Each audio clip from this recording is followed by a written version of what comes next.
I recently made a video comparing the 1992 Dream Team to the 2024 USA team to show which team would have had the advantage in a head-to-head matchup. You can check out that video for an overview of the matchups, but in this video, I want to do a deeper dive into the player-to-player matchups. So let's get started. Magic Johnson is a unanimous top 5 player of all time. He was a maestro on the court, orchestrating one of the most exciting offenses in NBA history in the Showtime Lakers.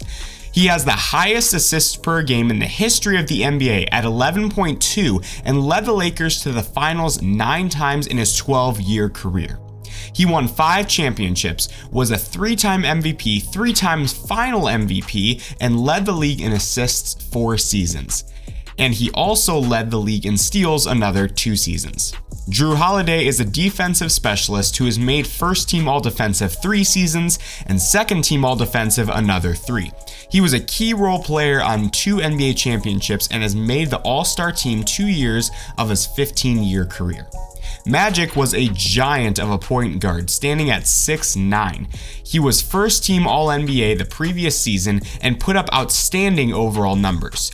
Jrue Holiday is a solid defender, but he would be no match for the Magic as Magic's size and court vision would overwhelm the smaller Holiday, so a huge advantage for the Dream Team here.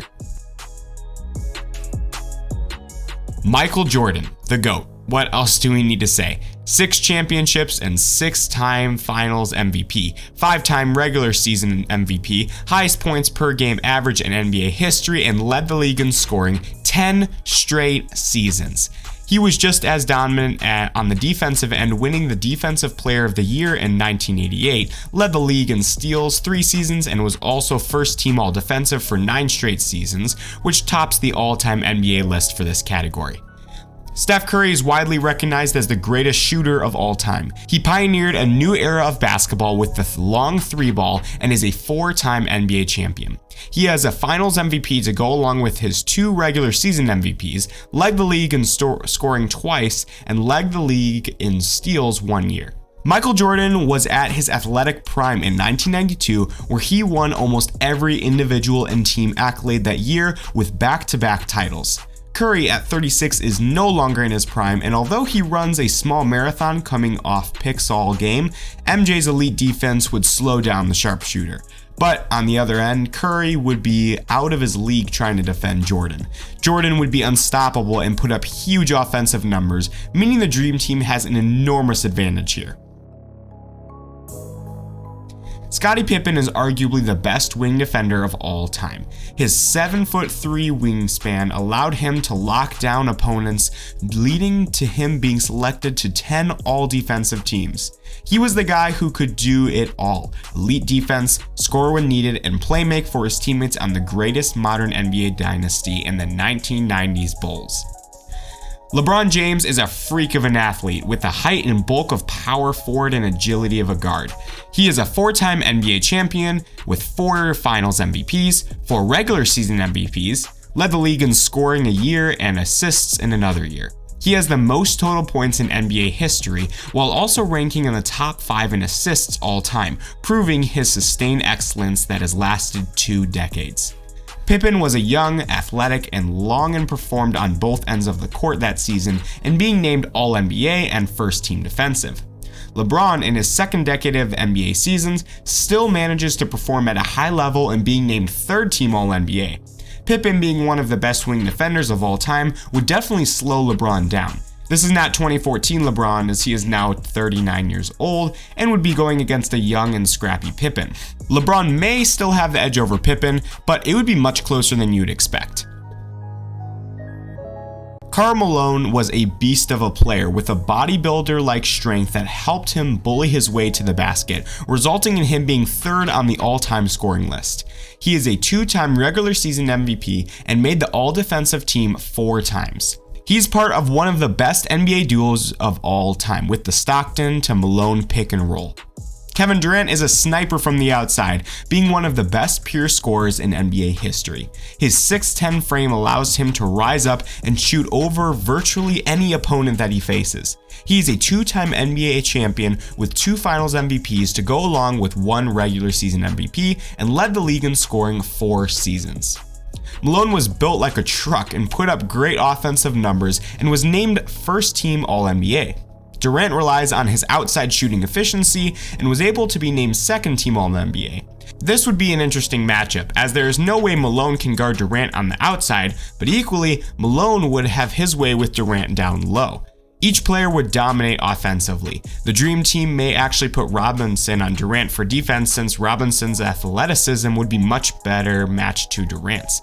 Either way, Malone is the much better defender over Durant and would play bully ball to get layups. Trading super high percentage layups for long distance jumpers, even at Durant's efficiency level from the 3-point line, would still result in a slight advantage for the Dream Team.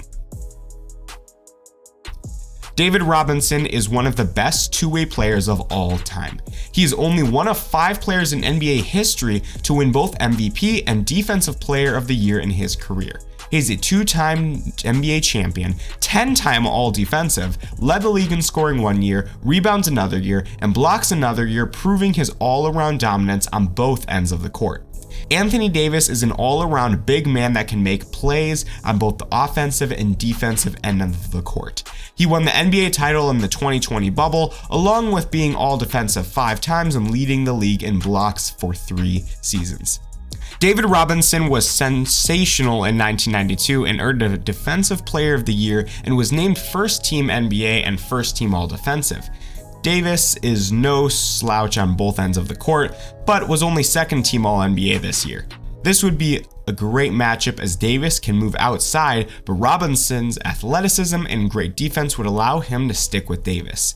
Robinson is a solid offensive player, and his defense is much better than Davis's, so Robinson wins this matchup. Clyde the Glide Drexler was a great all-around player that soared through the air on his way to the thunderous dunks. He was a great playmaker and rebounder for a shooting guard and won the title with the Rockets in 1995. Jason Tatum is one of the brightest upcoming NBA stars that has made first team All-NBA for 3 straight seasons. He is fresh coming off his first NBA title, showing his skills and is an elite all-around player. Drexler was second in MVP voting in 1992 and was first team All-NBA. Tatum matches Drexler on the offensive end and was also named first team All-NBA. Both have size and athleticism and excel on the offensive end. Drexler is a better defender, so he slightly edges Tatum in this matchup though. John Stockton is one of the greatest point guards to ever play in the NBA. He holds the all-time assists record while leading the NBA in assists for 9 straight seasons. He was also a scrappy defender who made the all-defensive team 5 times and led the league in steals 2 seasons. Tyrese Haliburton is becoming an elite playmaker and led the league in assists this past season. He also made 3rd team All-NBA, is an outstanding 3-point shooter, and made the All-Star teams 2 of his 4 seasons in the NBA.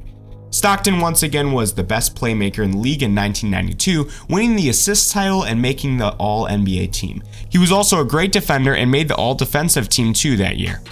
Haliburton also won the assist title last year, but Stockton is great both offensively and defensively, as his basketball IQ would greatly outperform Haliburton. Advantage, Dream Team.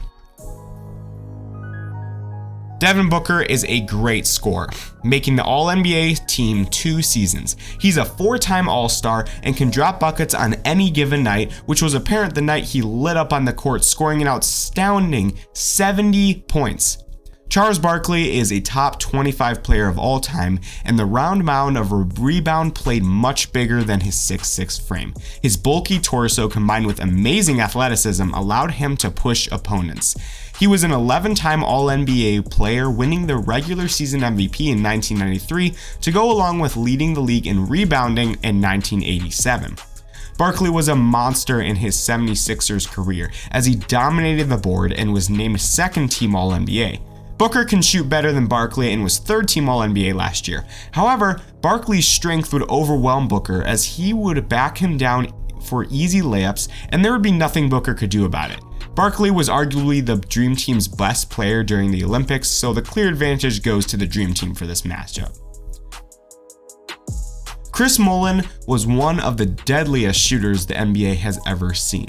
He was part of the Run TMC Warriors, which put up the highest single-season regular score of all time with 162 points in a win against the Nuggets. Anthony Edwards may be the face of the NBA in a few years due to his incredible athleticism and crowd-raising dunks. He is a two-time All-Star and made second-team All-NBA this past season. Mullin put up great offensive numbers while shooting a high efficiency from the field in 1992, resulting in his first-team All-NBA selection. Edwards also put up great offensive numbers and was named second-team All-NBA. Edwards' athleticism would be too much for the slower Mullin, so the advantage goes to the 2024 team. Patrick Ewing was a big man center that also had a sweet jump shot. He was All-NBA 7 seasons and also made up the All-Defensive team 3 times. He was a force on both ends of the court to be feared. Joel Embiid combined size and great shooting ability in a 7-foot center. He was the MVP in 2023, is a 2-time scoring champion, and made the All-Defensive team 3 times. Injuries have been a problem for Embiid, or he would actually have more accolades to his name. Ewing is solid on both ends of the court, in 1992 being named second-team All-NBA and second-team All-Defensive. Embiid put up monster scoring numbers, but his injuries prevented him from playing in enough games to win individual accolades last year. Similar style play for both of these, but Embiid can shoot the 3. Ewing was no slouch as a shooter, as he was lethal from the 15-foot line and is one of the best shooting centers of all time. Embiid has been inconsistent come playoff time, so this one ends in a tie. Larry Legend is a unanimous top 10 player of all time and is the only modern day NBA player to win 3 regular season MVPs in a row. He's a 3-time NBA champion, 2-time Finals MVP, 10-time All-NBA, 3-time All-Defensive player as well. He was a deadly outside shooter and had multiple seasons where he was part of the prestigious 50-40-90 club. Derrick White is a 2-time All-Defensive player that also can shoot the 3. He was instrumental in the Celtics' 2024 championship run, where he routinely had to guard the opponent's best player. Larry Bird was fading in 1992 with back problems, but still managed to put up a stat line that most NBA players would dream of showing, just showing how good his prime was. White was great defensively, being named second-team All-Defensive. White may be younger and a great defender, but this is Larry Bird, who would still be able to get off his famous jump shot and would dominate White. Advantage easily goes to Bird here. Christian Laettner is one of the best college players in NCAA history. He led Duke to 2 consecutive championships while being named the 1992 Player of the Year. Bam Adebayo is an elite defender where he has made the All-Defensive team 5 straight seasons. He is an anchor to the team defensively with being a solid rim protector. Laettner was just entering the NBA and would put up solid offensive stats the following season. Bam put up lesser offensive stats but was an outstanding defensive player, being named first team defensive. That being said, Laettner was still a rookie and Bam a seasoned veteran, so the advantage goes to the 2024 team here. So, the 2024 team would only have 3 matchups with the advantage compared to the Dream Team having the advantage at 8 matchups. And more importantly, 4 of those being with the starting 5. The high IQ level of the Dream Team combined with the playing better team basketball would overwhelm the 2024 team. Maybe the 2024 team could catch fire from the 3-point line to keep this contest close, but other than that, the Dream Team would be too much for the 2024 team to deal with, especially inside on the boards and strong post play. I know 3-point is better than 2 points, but not when the 2 points are coming on layups and high percentage bunny shots. The Dream Team offensively would shoot too high of a percentage from the floor, and their huge advantage on the defensive end would result in an easy win from the Dream Team, the greatest basketball team ever assembled. Thanks for watching, and I would appreciate it if you could hit that subscribe button.